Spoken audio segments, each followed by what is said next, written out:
My name is Amy Webb, and a few years ago, I found myself at the end of yet another fantastic relationship that came burning down in a spectacular fashion. And I thought, what's wrong with me? I don't understand why this keeps happening. So I asked everybody in my life, what they thought. I turned to my grandmother, who always had plenty of advice, and she said, stop being so picky. You've got to date around. And most importantly, true love will find you when you least expect it.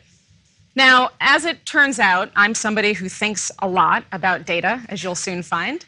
I am constantly swimming in numbers and formulas and charts. I also have a very tight-knit family, and I'm very, very close with my sister, and as a result, I wanted to have the same type of family when I grew up. So I'm at the end of this bad breakup. I'm 30 years old. I figure, I'm probably going to have to date somebody for about 6 months before I'm ready to get monogamous and before we can sort of cohabitate, have to have that happen for a while before we can get engaged. And if I want to start having children by the time I'm 35, that meant that I would have had to have been on my way to marriage 5 years ago. So that wasn't going to work. My strategy was to least expect my way into true love. Then the variable that I had to deal with was serendipity. In short, I was trying to figure out, well, what's the probability of my finding Mr. Right? Well, at the time, I was living in the city of Philadelphia, and it's a big city, and I figured, in this entire place, there are lots of possibilities. So again, I started doing some math. Population of Philadelphia has 1.5 million people. Figure about half of that are men, so that takes the number down to 750,000. I'm looking for a guy between the ages of 30 and 36, which was only 4% of the population, so now I'm dealing with the possibility of 30,000 men. I was looking for somebody who was Jewish, because that's what I am, and it was important to me. It's only 2.3% of the population. I figure I'm attracted to maybe 1 out of 10 of those men, and there was no way I was going to deal with somebody who was an avid golfer. So that basically meant there were 35 men for me that I could possibly date in the entire city of Philadelphia. In the meantime, my very large Jewish family was already all married and well on their way to having lots and lots of children, and I felt like I was under tremendous peer pressure to get my life going already.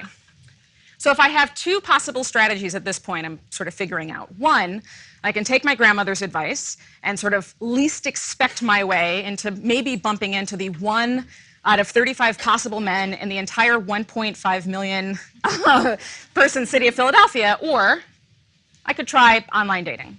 Now, I like the idea of online dating because it's predicated on an algorithm, and that's really just a simple way of saying, I've got a problem, I'm going to use some data, run it through a system, and get to a solution.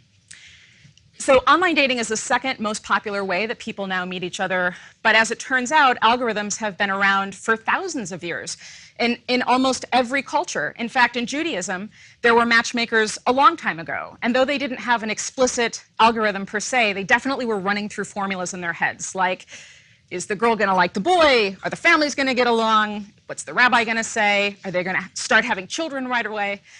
And the matchmaker would sort of think through all of this, put 2 people together, and that would be the end of it.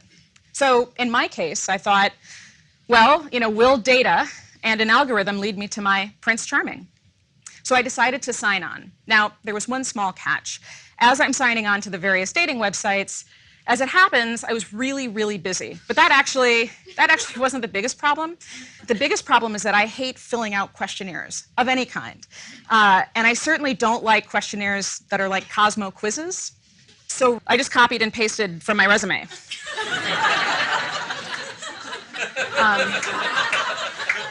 So in the descriptive part up top, I said that I was an award-winning journalist and a future thinker.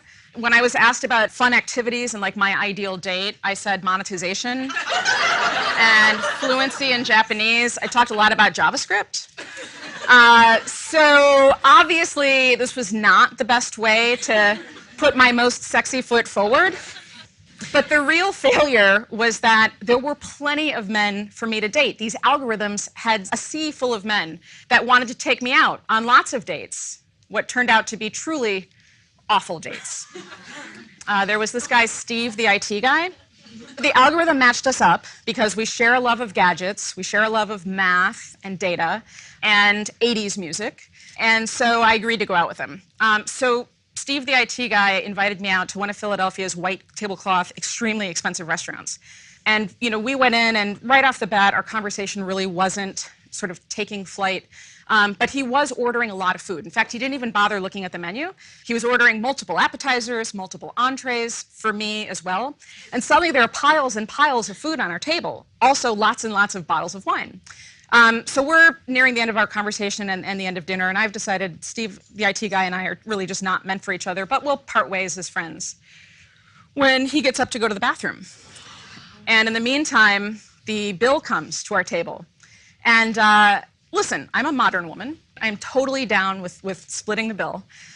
But then Steve, the IT guy, didn't come back. And that was my entire month's rent. So needless to say, I was not having a good night. So I run home, I call my mother, I call my sister, and as I do at the end of each one of these terrible, terrible dates, I regale them with the details. And they say to me, stop complaining. You're just being too picky. So I said, fine. From here on out, I'm only going on dates where I know that there's Wi-Fi, and I'm bringing my laptop. I'm going to shove it into my bag, and I'm going to have this email template, and I'm going to fill it out and collect information on all these different data points during the date to prove to everybody that empirically these dates really are terrible.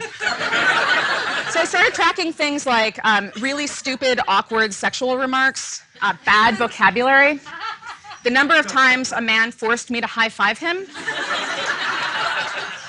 So I started to crunch some numbers, and that allowed me to make some correlations. So as it turns out, for some reason, men who drink scotch reference kinky sex immediately. Well, it turns out that these probably weren't bad guys. They were just bad for me. And as it happens, the algorithms that were setting us up, they weren't bad either. These algorithms were doing exactly what they were designed to do, which was to take our user-generated information, in my case, my resume, and match it up with other people's information. See, the real problem here is that while the algorithms work just fine, you and I don't. When confronted with blank windows where we're supposed to input our information online, very few of us have the ability to be totally and brutally honest with ourselves. The other problem is that these websites are asking us questions like, are you a dog person or a cat person? Do you like horror films or romance films? I'm not looking for a pen pal, I'm looking for a husband, right? So there's a certain amount of superficiality in that data. So I said, fine, I've got a new plan. I'm going to keep using these online dating sites, but I'm going to treat them as databases.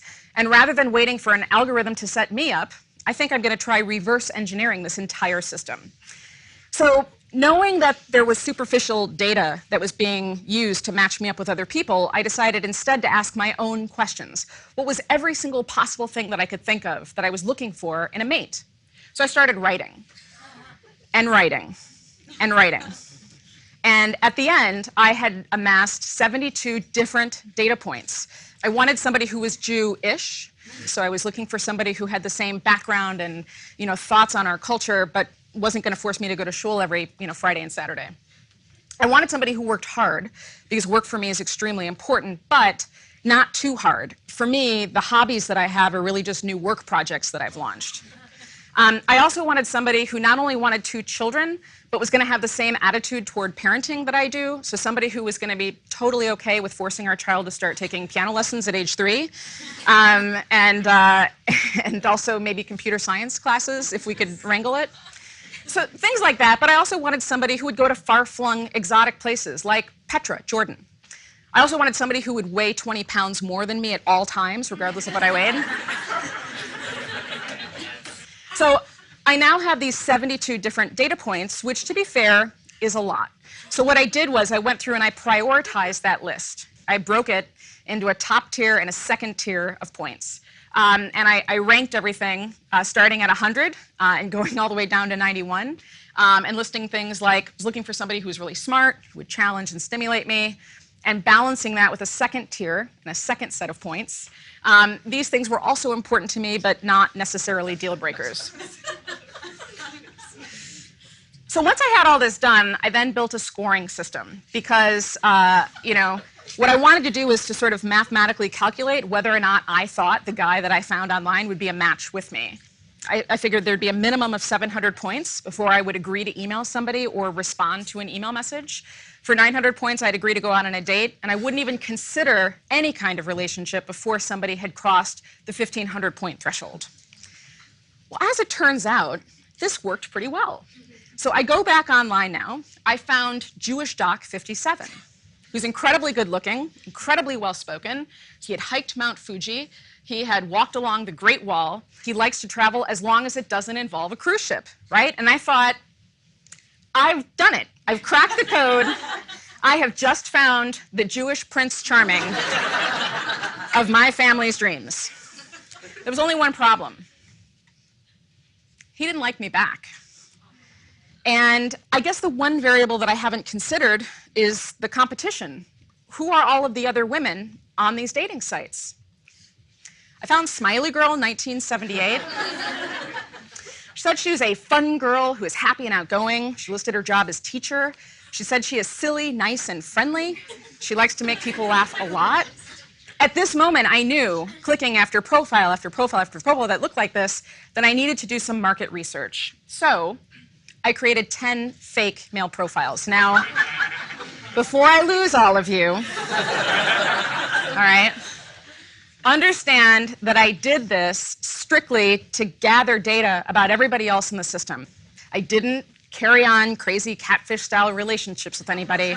I really was just scraping their data. But I didn't want everybody's data. I only wanted data on the women who were going to be attracted to the type of man that I really, really wanted to marry. When I released these men into the wild, I did follow some rules. So I didn't reach out to any woman first. I just waited to see who these profiles were going to attract. And mainly what I was looking at was two different data sets. So I was looking at qualitative data. So what was the humor, the tone, the voice, the communication style that these women shared in common, and also quantitative data. So what was the average length of their profile? How much time was spent between messages? What I was trying to get at here was that I figured in person, I would be just as competitive as a Smiley Girl 1978. I wanted to figure out how to maximize my own profile online. Well, 1 month later, I had a lot of data, and I was able to do another analysis. And as it turns out, content matters a lot. So smart people tend to write a lot. 3,000, 4,000, 5,000 words about themselves, which may all be very, very interesting.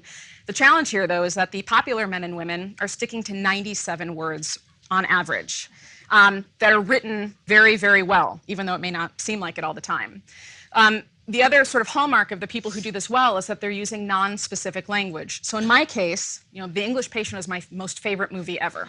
But it doesn't work to use that in a profile because that's a superficial data point, and somebody may disagree with me and decide they don't want to go out with me because they didn't like sitting through the 3-hour movie. Also, optimistic language matters a lot. So this is a word cloud highlighting the most popular words that were used by the most popular women, words like fun and girl and love. And what I realized was not that I had to dumb down my own profile. Remember, I'm somebody who said that I speak fluent Japanese and I know, JavaScript, and I was okay with that. The difference is that it's about being more approachable and helping people understand the best way to reach out to you. And as it turns out, timing is also really, really important. Just because you have access to somebody's mobile phone number or their instant message account and it's 2 o'clock in the morning and you happen to be awake, doesn't mean that that's a good time to communicate with those people. The popular women on these online sites spent an average of 23 hours in between each communication. And that's what we would normally do in the usual process of courtship. And finally, there were the photos. All of the women who were popular showed some skin. They all looked really great, which turned out to be in sharp contrast to what I had uploaded. Once I had all of this information, I was able to create a super profile. So it was still me, but it was me optimized now for this ecosystem. And as it turns out, I did a really good job. I was the most popular person online.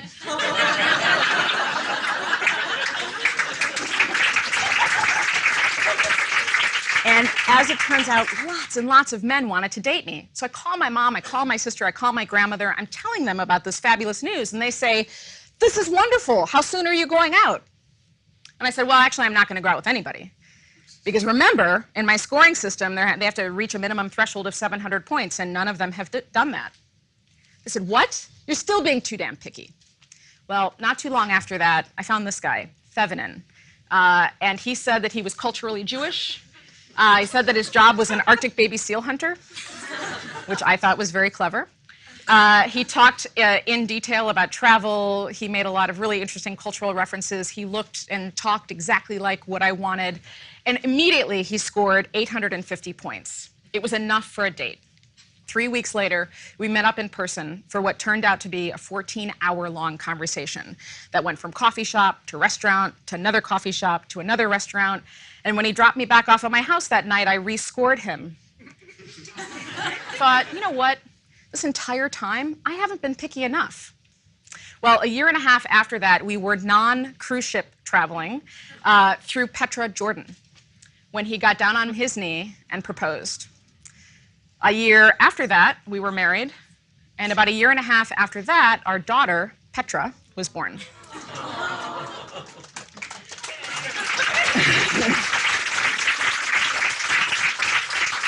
Obviously, I'm having a fabulous life. So the question is, what does all of this mean for you? Well, as it turns out, there is an algorithm for love. It's just not the ones that we're being presented with online.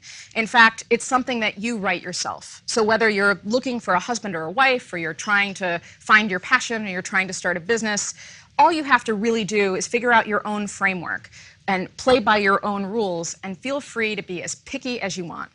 Well, on my wedding day, I had a conversation again with my grandmother, and she said, all right, maybe I was wrong. It looks like you did come up with a really, really great system. Now, your matzo balls, they should be fluffy, not hard. And I'll take her advice on that.